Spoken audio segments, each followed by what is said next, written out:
प्रिय दर्शकों, नमस्कार। आज मैं आपको ज्योतिष का एक अत्यंत महत्वपूर्ण लेकिन उपयोगी सूत्र बताने वाला हूं। और ये जो सूत्र है, आप किसी भी कुंडली पर लागू करें, आपको इसका जो प्रभाव है वो सटीक ही मिलता नजर आएगा। इसका मुख्य जो प्रभाव है वो व्यक्ति की विशेषकर अंतर्दशा और प्रत्यंतर दशा के प्रभाव को दर्शाता है। और आप ये जानते ही हैं कि व्यक्ति की कुंडली में कितने ही राजयोग या कितने ही अच्छे योग क्यों ना बने हुए हो, जब तक व्यक्ति को कुंडली के सकारात्मक ग्रहों की या कुंडली में ऐसे ग्रहों की जो व्यक्ति को अच्छा प्रभाव देने की स्थिति में है, उनका प्रभाव जब तक नहीं आता तब तक व्यक्ति के जीवन में सुखद स्थिति नहीं बनती है, व्यक्ति को परेशानी का सामना करना पड़ता है। तो इसीलिए आज मैं आपको जो सूत्र बता रहा हूं, इसे थोड़ा ध्यान पूर्वक समझिए। मैं आपको उदाहरण कुंडली के माध्यम से भी बताऊंगा, लेकिन आपको बता दूं, ये जो सूत्र है ये ग्रहों के नक्षत्र से जुड़ा हुआ है। कोई भी ग्रह किसी भी नक्षत्र में होने पर किस तरह के प्रभावों को देगा और जब भी उस ग्रह की अंतर्दशा आएंगी तो आपको क्या प्रभाव मिलेगा, ये आप बड़ी आसानी से पता लगा पाएंगे। आप क्या करिए, अपनी लग्न कुंडली सामने रखिए और उसमें इतना ध्यान रखिए कि सभी ग्रह किस भाव में है और किस ग्रह के नक्षत्र में है, इस पर थोड़ा आप ध्यान दीजिए। नक्षत्र वाला आप अगर पेज देखेंगे तो वो भी कुंडली में बना हुआ होता ही है, लिखा हुआ होता ही है सभी ग्रहों का, तो वो आप देख लीजिए। और साथ ही साथ ये देखिए कि किस ग्रह की अंतर्दशा आपको चल रही है। मैं आइए आपको बिना किसी विलंब के एक उदाहरण कुंडली से बताता हूं। ये एक उदाहरण कुंडली आप देख पा रहे हैं। इसमें मैंने प्रयास किया है कि ग्रह किस नक्षत्र में है वो भी आपको दिखे। तो आप यहाँ पर देख ही पा रहे हैं, सभी ग्रहों के साथ में नक्षत्र लिखे हुए हैं और आपको बस इतना ही करना है कि किस ग्रह के नक्षत्र में है वो देखना है।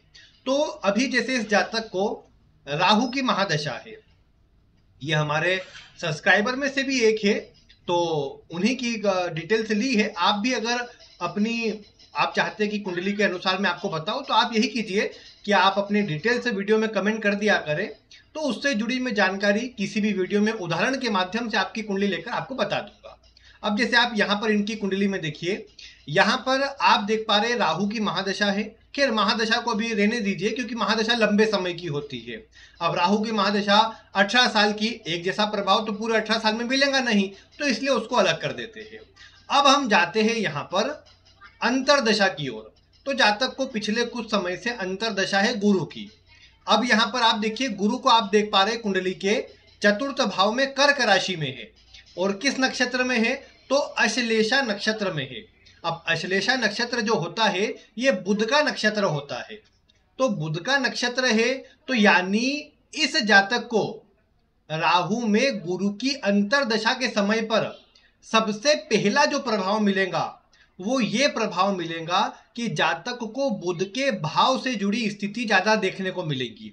यानी कुंडली का तीसरा भाव बुध की राशि है मिथुन राशि, तो मिथुन राशि का प्रभाव सबसे ज्यादा मिलेगा। दूसरे नंबर पर कुंडली के छठे भाव में कन्या राशि है और यहाँ पर तो बुध बैठा हुआ भी है, तो इसलिए जातक को कन्या राशि का प्रभाव भी साथ में देखने को मिलेगा। तो अगर आप देखें कि तीसरा और छठा भाव, अगर ये दो भाव एक्टिव होंगे, क्योंकि गुरु का जो नक्षत्र है वो बुध का नक्षत्र है, तो बुध के भाव का सबसे पहला प्रभाव मिलेगा, बाद में जाकर के अन्य ग्रह का प्रभाव मिलेगा। आपने ये बात तो देखी होंगी कई बार कि कुंडली में जो कारक ग्रह होते हैं वो तो अच्छा प्रभाव नहीं देते और कई बार अकारक ग्रह अच्छा प्रभाव देने लग जाते हैं। तो उसका बड़ा कारण है ग्रहों का किसी ग्रह के नक्षत्र में बैठना। उसमें खैर दिग्बल और षटबल के अन्य बल भी वहां पर जरूर महत्वपूर्ण हो जाते हैं, लेकिन उसके साथ में नक्षत्र भी अपनी महत्वपूर्ण भूमिका निभाता है। तो आप जैसे यहाँ पर देख रहे हैं कि गुरु जो है वो यहाँ पर बुध के नक्षत्र में है, तो आप कहेंगे कि बुध के नक्षत्र में होकर के ये गुरु मतलब चूंकि कुंडली के तीसरे और छठे भाव का प्रभाव देगा, तो निश्चित रूप से इस समय पर व्यक्ति की मेहनत बढ़ जाएगी। तीसरा भाव किसका है, पराक्रम का, तो ऐसा व्यक्ति इस समय बहुत अधिक एफर्ट लगाएगा, बहुत अधिक मेहनत करेगा या ज्यादा प्रयास करेगा किसी भी चीज को पूरा करने के लिए।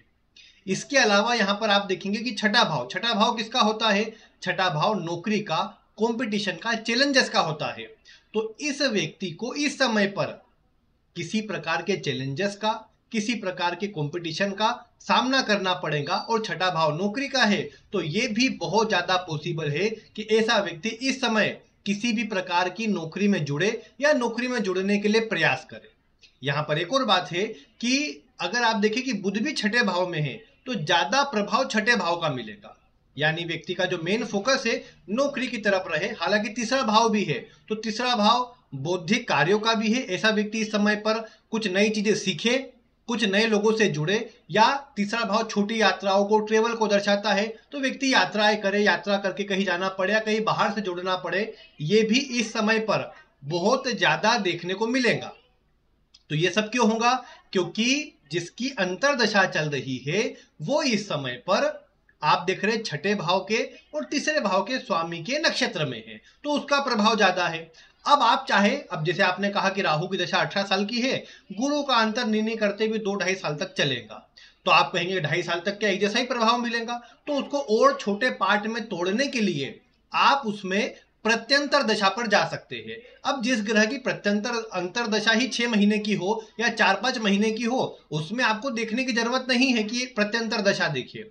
लेकिन जिस ग्रह की दशा लंबी होती है, जैसे शुक्र में शनि की अंतरदशा लगी, अब दोनों लंबी लंबी अंतरदशाएं रहेंगी, शनि में शुक्र हो या शुक्र में शनि, 3 साल 2 महीने के लगभग का समय है।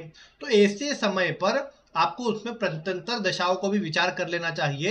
प्रत्यंतर दशा के स्वामी को देखकर उसके नक्षत्र का विचार कीजिए। जैसे मान लीजिए आपने यहाँ पर देखा कि गुरु की दशा है, गुरु अपने बुध का प्रभाव दे रहा है, छठा भाव एक्टिव है। अब आपने सोचा कि इस समय पर कब ऐसा समय आएगा इस 2.5 वर्षों में कि नौकरी मजबूती के साथ लग जाएंगी, तो या तो दशमेश की उसमें प्रत्यंतर दशा आ जाए, यानी दशम भाव के स्वामी की प्रत्यंतर दशा आ जाए, या उस ग्रह की प्रत्यंतर दशा आ जाए जो दशम भाव के स्वामी के नक्षत्र में है।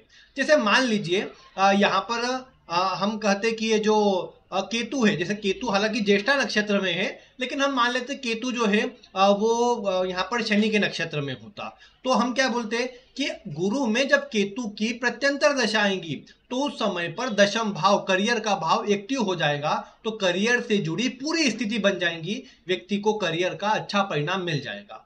यही कुछ स्थिति कई बार लग्नेश की अंतरदशा में या लग्नेश की मतलब कोई ऐसा ग्रह जो लग्नेश के नक्षत्र में हो उसकी प्रत्यंतर दशा में मिल जाता है, क्योंकि लग्नेश क्या है? लग्नेश आपको आगे बढ़ाने वाला या आपके जीवन में आगे उन्नति देने वाला ग्रह के रूप में आता है। तो जैसे कोई ग्रह, अब यहाँ पर अगर आप देखेंगे तो आपने देखा कि शनि मृगशिरा जो कि मंगल लग्नेश का नक्षत्र है उसमें बैठा हुआ है, तो क्या कहेंगे कि शनि लग्नेश के नक्षत्र में होने से इस समय आपके जीवन में पॉजिटिविटी को बढ़ाएगा। मेष लग्न में कारक हो, मारक हो, कैसा भी ग्रह क्यों ना बनता हो, लेकिन शनि का प्रभाव इस प्रत्यंतर दशा के अंदर मंगल के नक्षत्र में होने के कारण आपको अच्छी स्थिति प्रदान करेगा, आगे बढ़ने के अच्छे अवसर देगा, बाहर के लोगों से, ऑनलाइन मीडिया से जोड़ने का काम करेगा। ये सब यहाँ पर संभव है।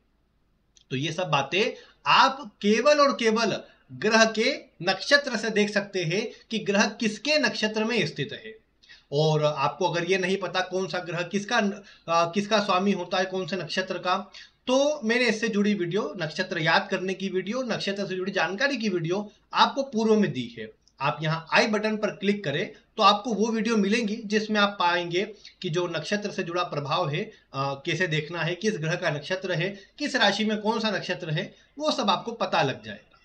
बाकी ये थी आज की छोटी सी वीडियो जिसमें एक महत्वपूर्ण मैंने सूत्र बताया है ग्रह के नक्षत्र से जुड़ा, कौन सा ग्रह किसके नक्षत्र में है। आप देखिए, अगर मान लो किसी का कोई ग्रह सप्तमेश के नक्षत्र में है तो सप्तमेश के नक्षत्र में होने पर क्या होगा कि ऐसे व्यक्ति को उस समय पर विवाह से जुड़ा प्रभाव मिल जाएगा, ऐसे व्यक्ति का उस समय पर विवाह हो जाएगा, ये आप बोल सकते हैं। दशमेश में हो तो उसको दशम का प्रभाव मिलेगा, भाग्येश के नक्षत्र में होगा तो भाग्य का प्रभाव मिलेगा।